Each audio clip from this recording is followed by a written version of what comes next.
नमस्कार, जय माता रा। मैं प्रेम मेहता फिर उपस्थित हूँ आपके साथ और आज भी हमारे साथ उपस्थित है माता तांत्रिक ज्योतिषी आचार्य अरुणा। नमस्कार माता जी, जय माता जय रा। माता रा।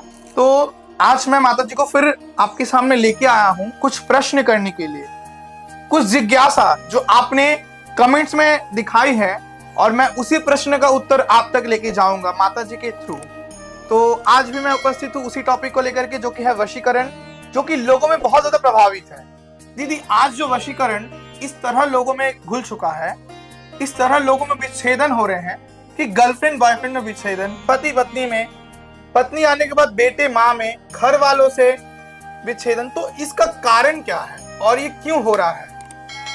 देखो, कारण क्या है, इंसान को ना सेटिस्फेक्शन मिलते नहीं आजकल। मतलब ठीक नहीं है, इससे भी बेटर चाहिए। जैसे गर्लफ्रेंड मिल गया उसको, तो इससे भी बेटर कोई और मिल गया तो उसके पास चला जाता है। बॉयफ्रेंड भी वैसे ही करते हैं, हस्बैंड भी क्या करते हैं, पत्नी घर में है लेकिन दूसरे किसी के साथ। तो क्यों ये देखो, सबका मैं नहीं बोलूंगी कि ये दोष है।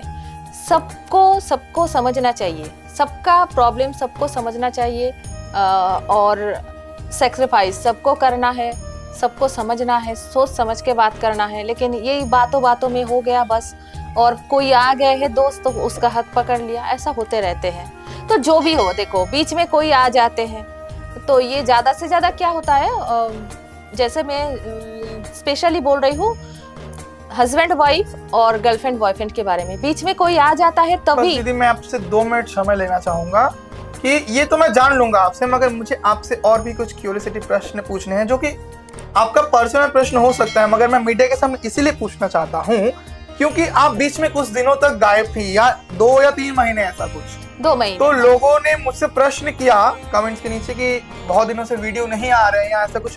तो आप कहाँ थी दीदी? सबसे पहला प्रश्न तो मेरा ये। मैं तारापीठ में तो रहती हूँ, सभी जानते हैं तारापीठ शमशान में रहती हूँ, उधर थे।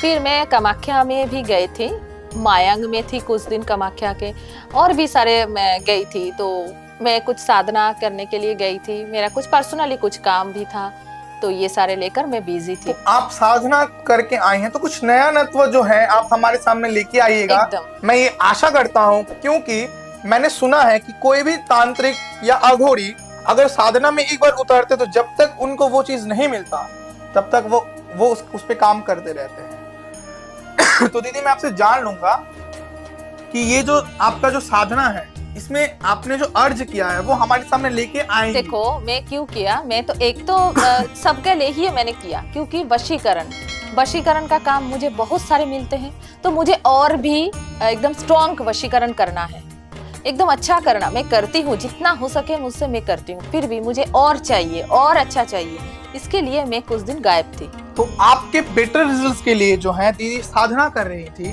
और वो कुछ दिन तक हमने उनको पाया नहीं। तो दीदी, मैं आपसे और एक चीज जान लूंगा, जो वशीकरण है ये अधिकतर अभी सुनने में आता है कि किसी दूसरे के आने से उन दोनों में जो है वो वशीकरण जो है वो करवाना पड़ता है। तो दीदी, क्या ये सिर्फ बॉयफ्रेंड और गर्लफ्रेंड के क्षेत्र में ही है या ये घर वालों के क्षेत्र में से माँ से किसी से भी वशीकरण हो सकते हैं, किसी से भी। जैसे ऑफिस के बॉस से भी वशीकरण हो सकते हैं। जैसे बॉस उसको ज्यादा काम दे रहे हैं, उसे उसको मतलब 24 घंटे काम कराने के लिए सोचते हैं बॉस, इच्छा करके, तो वशीकरण उससे भी हो सकता है।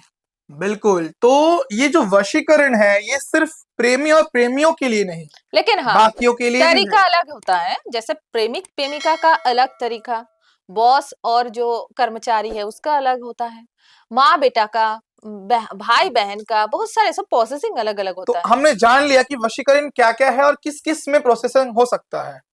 तो मैं आपके लिए टिप्स दीदी से जरूर मांगूंगा, तो उससे पहले हमारे चैनल को लाइक शेयर एंड सब्सक्राइब कर दीजिए। तो फिर मिलते हैं। तो दीदी, आप मेरे को ये बता दीजिए कि कुछ टिप्स जो कि लोगों के लिए एकदम काम आ सके। बताऊंगी। आज मैं बताऊंगी कौड़ी। एक कौड़ी आपको जीवन में आपका पुराना प्यार वापस ला सकते हैं। सही सुना आपने, मात्र एक कौड़ी आपके जीवन में आपके पुराने प्रेमी को वापस ला सकता है। तो ये प्रयोग जरूर करें। तो दीदी चलिए आप ये है बता कौड़ी, दीजिए। ये है जरूर। कौड़ी, सभी जानते हैं। तो करना क्या है, एक सफेद कोरा कागज लेना है, इसमें नाम लिखना है। नाम किससे लिखना है? जो माता रानी के चरण में मतलब ये समर्पित थे, आलता सिंदूर दोनों घुल मिला के एक साथ, फिर इसमें दोनों का नाम लिखना है, दोनों का नाम लिखना है, फिर इसमें कौड़ी डालना है, डाल के फिर इसको एक लाल धागे से बांधना है, अच्छी से बांध के इसको झुलाना है, कहीं भी पेड़ में झुला सकते हैं, कोई भी पेड़ में उसको टांग हाँ देना। टांगना है, फिर वो हवा जैसे में हवा में हिले, तो ऐसा जैसे हिलेगा उतना जल्दी आपके प्यार हिलते हुए आएगा आपके पास। वाह। तो ये जो है ये नया एक उसका हमने मन सभी में ने वो जाना। जितना हिलेगा ना उसका मन में हलचल होगा इसके लिए। तो हमने एक नया प्रोसेस जाना है, तो मैं आगे भी आपके लिए ऐसे टिप्स लेके आता रहूंगा। और आज के लिए फिर मिलते हैं। नमस्कार, जय माता रानी।